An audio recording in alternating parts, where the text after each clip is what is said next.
Mon nom c'est Sylvain Ferrieux et je suis l'auteur du premier light novel publié par une maison d'édition professionnelle française qui s'appelle Les Enfants de Gore.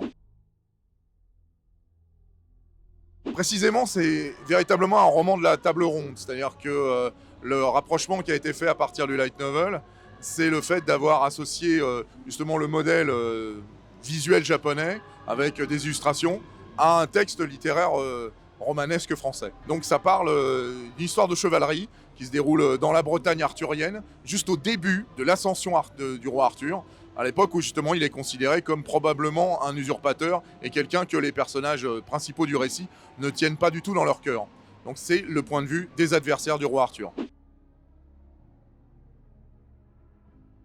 C'est une longue histoire que je vais essayer de faire courte, de manière générale, qui vient du fait que bon, j'ai un parcours universitaire qui m'a permis de beaucoup m'intéresser à l'histoire du droit et à la littérature médiévale, donc j'en ai lu un certain nombre, on va pas se mentir, comme disait l'autre. Et de l'autre côté, il y a l'aspect toujours... Enfin, j'ai toujours été passionné par la littérature, le fantastique, un peu le jeu de rôle qui m'a permis aussi au départ de me lancer sur une campagne qui a pu donner corps aux personnages principaux du récit, qui sont trois frères, qui sont font pas partie de l'histoire arthurienne au départ, et qui vont avoir ce regard extérieur. Et la construction de ces trois frères leur permet d'avoir un certain nombre d'aventures qui va les placer dans l'histoire arthurienne. Et donc, c'est à partir de tous ces éléments-là que le puzzle s'est constitué et que ça a permis de créer un roman, voire un cycle. Alors, ce qui m'a poussé vers le light novel, c'est une partie volontaire, une partie involontaire, qui était que je connaissais très peu le modèle au départ. Et j'ai eu le bonheur de tomber sur des gens qui m'ont pu m'initier d'une certaine façon. Et en comparaison justement de la littérature fantasy classique, j'ai trouvé qu'il y avait un débouché, qu'il y avait quelque chose qui permettait de marier justement le modèle japonais et le modèle classique européen. Et ça m'a séduit dès le départ en fait, quand on s'est lancé là-dessus. Et à partir de ce moment-là, sachant que j'avais... À la différence des light novels japonais écrits en katakana qui doit être relativement simplifié, l'idée de faire une création française, c'est que ça ne retient pas forcément le modèle littéraire. Ça peut être un roman qui s'adaptera, qui sera illustré et qui aura les aspects positifs de la littérature française, c'est-à-dire celle qui nous parle quand on lit un roman qu'on aime avoir le mieux écrit possible.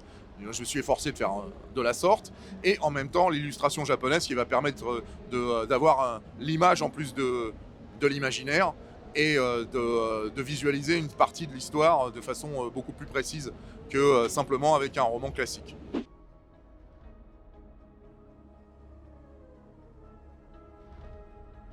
Alors avec Navigavi, on procède déjà avec au-delà de la barrière de la langue, parce que on travaille en partie en anglais, en partie... alors de temps en temps, je me fais aider, hein, parce que fort heureusement, j'ai un bon éditeur et qui travaille avec les sources japonaises, donc il est capable effectivement de transférer les informations. On a procédé de différentes manières. En réalité, on a fait des descriptions qui ont été reprises, qu'on a traduites. À un certain moment, on a même osé faire quelques dessins qu'il a fort heureusement réinterprété à sa manière et de manière beaucoup plus élégante que ce qu'on avait fait.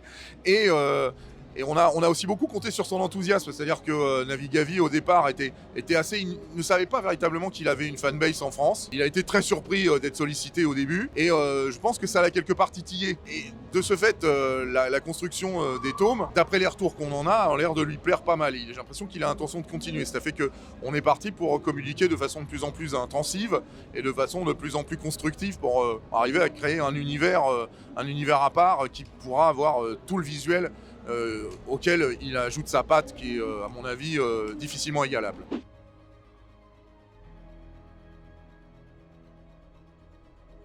Alors pour moi, je dirais que, étant donné que j'ai un décalage par rapport à la sortie des livres, étant donné que je suis aussi déjà pratiquement à la fin du tome 4, et qu'on a prévu de faire 7 tomes, j'ai l'impression d'être un peu plus proche, je dirais à 60% d'exécution.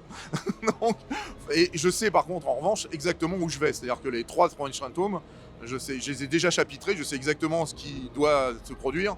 Et si jamais il m'arrivait malheur, mon éditeur a la clé des trésors. Donc rien n'est perdu, et de manière générale, on sait où on va, vraiment du début à la fin. Et, même si au tout début, on a commencé avec une histoire dont je savais qu'elle pouvait vraiment créer des développements, où est-ce qu'elle s'arrête? On pourrait aller encore plus loin, parce que la légende du roi Arthur, là, sur les 7 tomes qui sont prévus à l'origine, ne l'amène qu'à l'affirmation de son pouvoir. Il n'est pas encore le grand roi qui va après envoyer ses chevaliers en mission, comme ce qu'on trouve dans les textes médiévaux. Et on n'a pas encore beaucoup parlé du Graal. On pourrait encore aller plus loin. Maintenant, la question c'est, est-ce que j'aurai la force?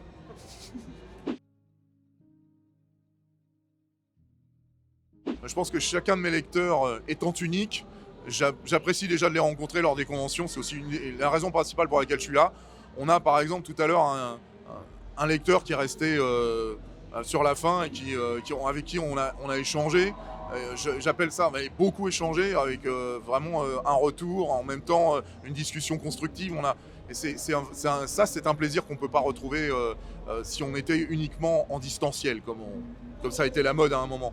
C'est pour ça que c'est un plaisir immense. Et c'est aussi pour ça qu'à chaque séance de dédicace, j'essaye de traiter chaque lecteur comme un individu à part entière.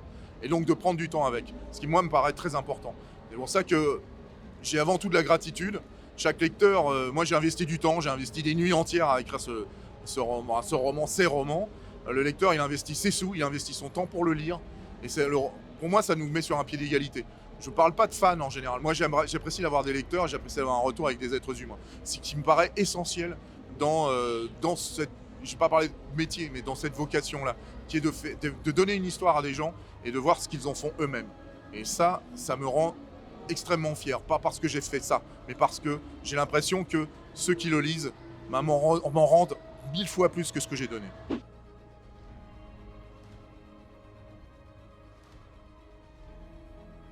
Alors, il semblerait que je puisse annoncer la sortie du prochain tome qui sera en avril 2023.